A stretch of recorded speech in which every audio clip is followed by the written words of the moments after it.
change email on your Wayfair app. We're going to figure out this solution, know how you can do that on your app. So all you have to do, you just go down, click here on account down here. So when you click here on account, it's going to take you to this list.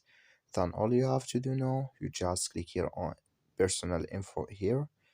So then it's going to take you to this list. You click here on update info here. So then you come to this list, and all you have to do now, just click here on email address.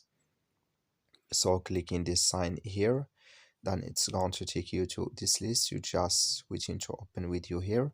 Then here, so you come to this list, you go down and you click here on edit here on email address. You click on edit.